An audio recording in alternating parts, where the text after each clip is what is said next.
We welcome Zemgus Girgensons to the Instigators, no stranger to the show. What's going on, Zemgus? Hey, what's up? Not much. How about you? We're trying to squeeze water from a rock, man, when it comes to figuring out getting information about the league and starting back up. But since you don't have much say in that, tell me how your Twitter video went with the soccer skills. I think it took about 25 tries to get a decent video, so I wouldn't say I'm a soccer player. It's pretty much a con video to con people that I have skill. But no, it was just a little fun that we did.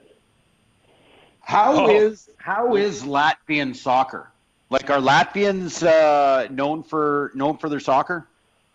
You know what? Like back in the day, they were actually pretty good. I think they made the Euro Cup back in 2000s, but since then, I don't think there's been much going on. It hasn't been that good. Hockey and basketball are the two top sports for sure. Yeah, there's a couple big Latvian NBA stars, aren't there? Yeah, we got Porzingis, Bertans. We got I think one another one, but yeah, we have a pretty decent amount. Didn't you become buddies with him, or didn't you meet him somewhere? He plays for the Knicks, right? Yeah. I went to his game, and me with a couple teammates actually, we went out for him to we could grab some drinks in New York City. So that was actually kind of cool. He's a tall man. So wait, you went out with him in New York City? Yeah. We grabbed a couple of drinks in New York City. So who picked up that tab? I'm pretty sure he did. So how much does he make? Oh, right now, I think he signed like $130 million contract, so he's making a good chunk. Is he a starter? Yeah. He's a big dog.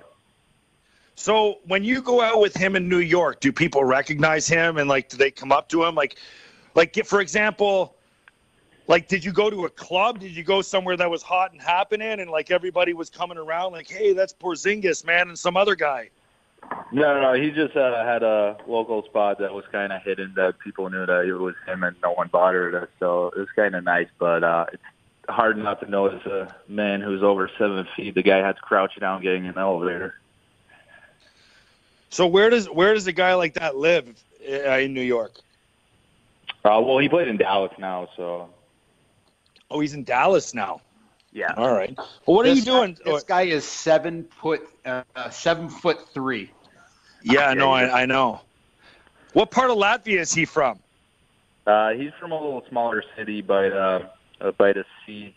So I think he spends summers there usually. So he's not from Riga, but our country's so small that it's like 3.5 hour drive from Riga.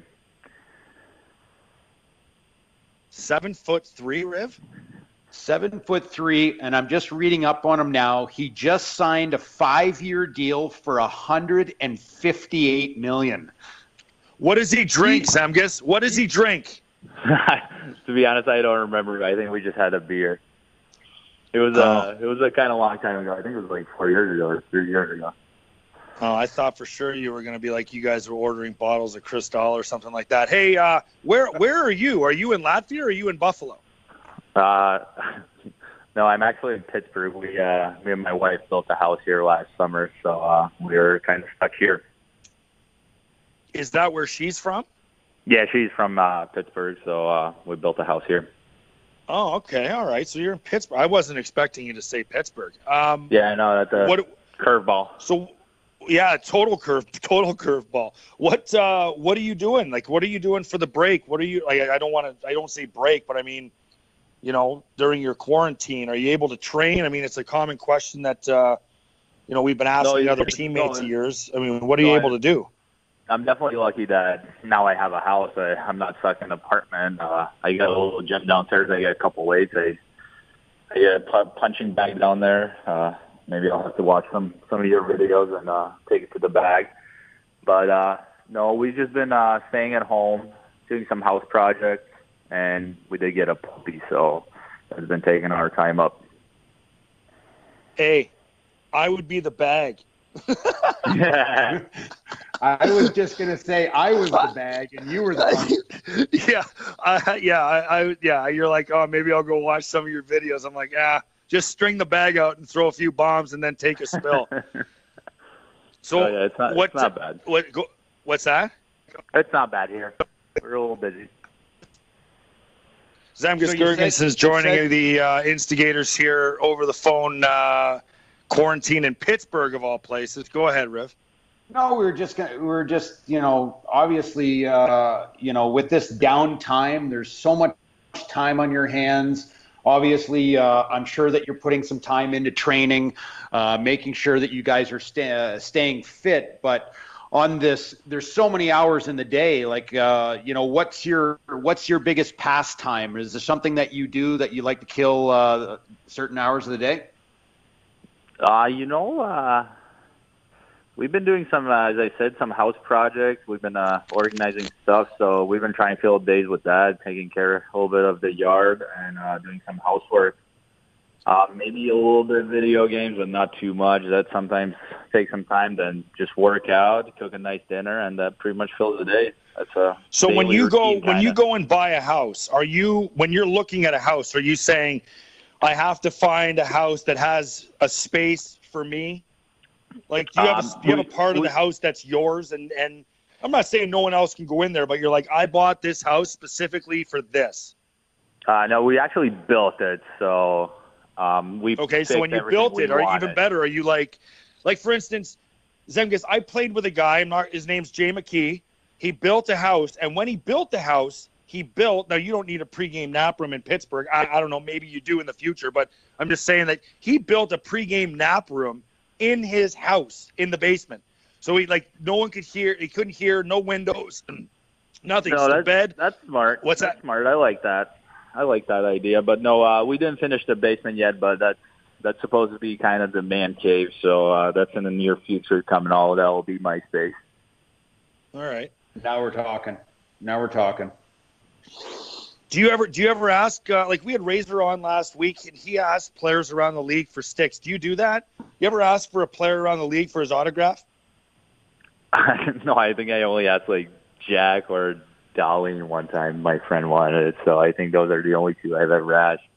And they've been so you never had the trainer go over and ask hey, can you ask Sid for a stick, or can you ask? No, never. I don't think I could do that. I don't know. I would feel weird. I'm going to tell you this, Zemgus. Start now. Yes, I'm going to tell you this. Listen to me. If you take anything from this interview here today,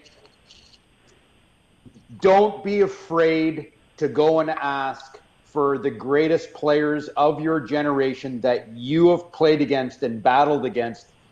I'm telling you this, it's something that I regret.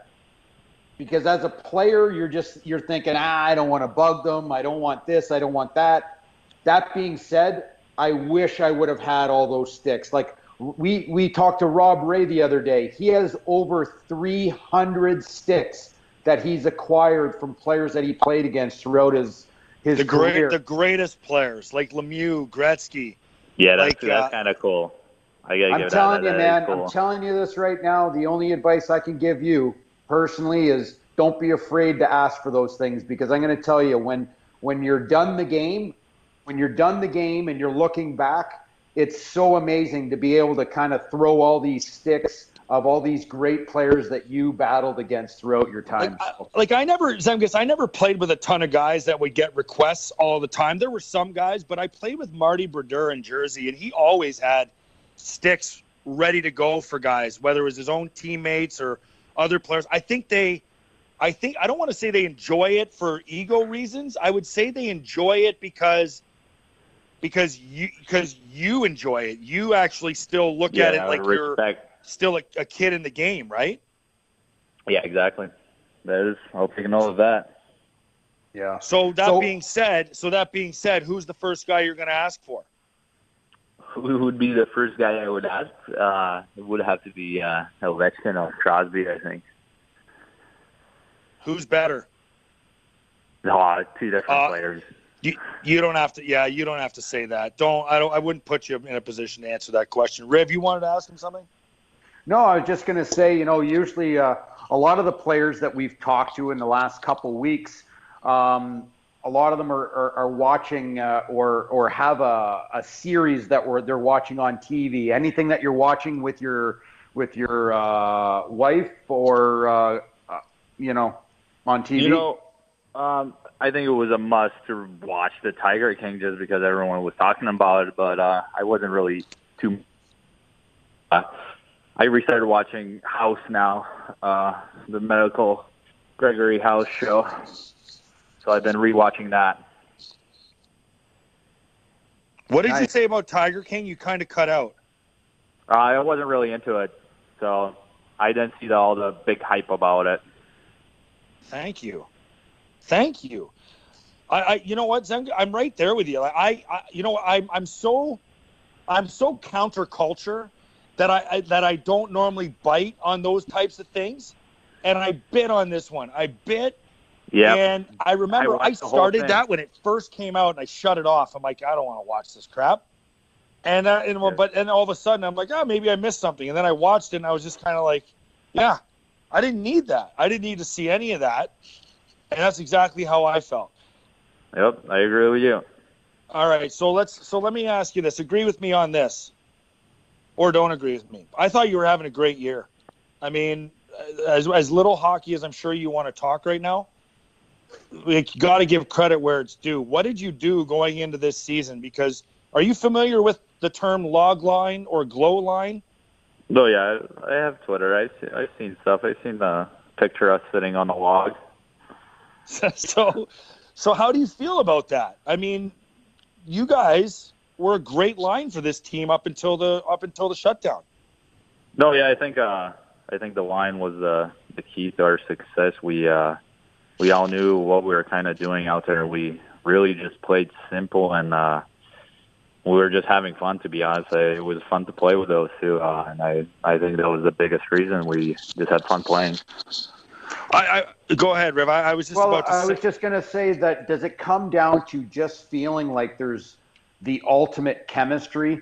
Like, you've played hockey for a long time, and you've played with multiple different players, and they have different skill sets. It seemed like this year with Larsson and Okposo and yourself that you guys were counted on most nights to play against other teams' top lines. And on the same time, it seemed like a lot of times that you guys were the ones that you're supposed to be defending against these top lines, but you were the ones that were actually on the offense and pushing the pace offensively. Like, how did you guys feel and gel as the team or as a line like that? No, we definitely, all of us took pride in when we were called up to play against those top lines. I'll be proud of playing the defensive role and not be mad about it, but that's sometimes the great thing about that, too. If you can get those top lines pinned there in their own end, they don't want to play there, so you can spend some time there, too. Well, I was going to say, like, you scored a lot growing up, and you were scoring a lot this year, and I just wonder, do you have a different appreciation? And you stole the words right out of my mouth. Number one, you already said fun, and number two, you said pride. And those were the two words that I kind of think go hand in hand with what your line is being asked to do. And I just wonder if do you take pride and have fun in frustrating the hell out of the other team's top players, because that's what you guys are doing, cycling in their zone, blocking their shots, finishing your checks. I mean, it's got to be fun knowing they're going to the bench, required to go out and create some kind of offensive chances, and you guys are shutting them down. Yeah, definitely. It definitely makes me happy. I don't know what other word to use for that, but yeah, pride. Just when you can get one of those top lines, just kind of shut them down, then you get on the bench, and even if you didn't score or you didn't get a big scoring chance, but you're in their end or just didn't give them a really good chance for a period or something, then it's a good feeling.